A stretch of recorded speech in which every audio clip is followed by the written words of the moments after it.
Joe Biden president omulondo w'eggwanga lya America ng'amannya ge mu bulambalamba ye Joseph Robinette Biden Jr. yazaalibwa ng'ennaku z'omwezi 2 omwezi ogw'E11 guyite November mu mwaka 1942 mu St. Mary's Hospital ku kyalo Sancraton mu ssaza lya Pennsylvania agamu ku masaza gasembyeyo okuwangula. Biden yazaalibwa eri omukyala Catherine Jr. ne Joseph Robinette Biden Sr. nga wetwogerera bonna bagenzi. Kitaawe Joe Biden Sr. yali musajja munna bizinesi nga yali akola mu byamafuta mu Baltimore mu Maryland. Kitaawe yali musajja mugagga naye akaseera Biden mwe yazaalwa ng'ensimbi zikendedde era ono ne famire ye baamala ebbanga nga basula wa bajjajjaabe. Kitaawe yamala n'afuna ku kasente n'atandika okutunda amamotoka amakadde, bw'atyo Biden n'asoma ku Archmere Academy mu Claremont. Yaliko ku ttiimu y'omupiira eya baseball wadde tewaali kasente naye ebikolwa bye byali biraga nti mu butonde bwe mukulembeze. Ono yali mukulembeze mu kibiina kye eky'eddala erya wansi kw'ossa n'ekyo eky'eddala erya waggulu. Mu 1961 yatikkirwa mu University eya Delaware mu Newark n'atikkira digiri emanyiddwa nga Bachelors of Arts mwe yakugukira mu byafaayo n'amasomo ag'ebyobufuzi gayite Political Science. Mu mwaka 1968 ku myaka 26 gyokka Biden yasoma amateeka n'akola mu kampuni emu eyali ekulemberwa ow'ekibiina ky'ebyobufuzi ki Republican olwo n'alowooza ku byobufuzi.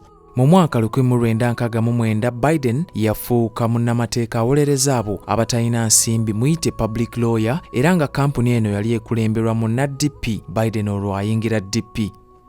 Mu mwaka 1972 Biden alondebwa okubeera seneta w'essaza Delaware n'afuuka seneta w'omukaaga akyasinze obuto mu byafaayo by'eggwanga eri Amerika. Mu mwaka gwe gumu yafiirwa mukyala we Nelia ne muwala we ow'omwaka ogumu mu kabenje k'emmotoka. Ono era yaddamu n'awasa omukyala Jill Tracy era ng'alina abaana 4. Biden yaliko ku kakiiko ka Senate Judiciary Committee mu mwaka gwa 1981 akatunuulira ebyo ebikolebwa mu Department of Justice. Mu mwaka 1993 yalonda ng'awakanya eky'obufumbo bw'ekikulu ekimu naddala mu magye ga Amerika ekyagoba abantu bano mu magye. Mu kisanja kye ekyasooka mu Senate, ono era yalwanirira okulaba nga bateeka omukono ku kye bayita arms control, etteeka erikugira okuweesa ebyokulwanisa ebyannamuzisa mu nsi. Biden yalangirira nga bwe yali yeegwanyiza entebe y'obwa pulezidenti mu mwaka gwa 1988 wabula n'alemererwa olw'emisango egyamujwetekebwako. Mu mwaka 2008 Biden yaddamu okulangirira okwegwanyiza entebe y'obwa pulezidenti wabula yagwa mu kamyufu omwali Obama ne omukyala Hillary Clinton. Biden bwe yagwa ne yeesimbawo ku ky'omumyuka w'omukulembeze w'eggwanga ng'asembeddwa munne Barack Obama era bw'atyo n'awangula eky'omumyuka w'omukulembeze ebisanja 2 Obama bye yafuga. Ono era yalondebwa n'addayo mu Senate okukiikirira essaza lye erya Delaware.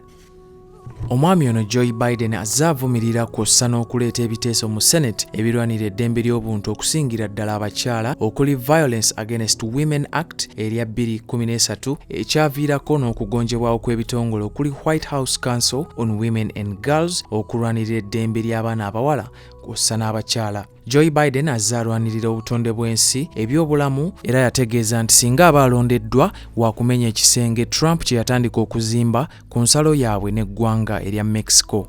Bino byonna bikuŋŋaanyiziddwa Adams Mayambala ku lwa STV Select ey'enjawulo.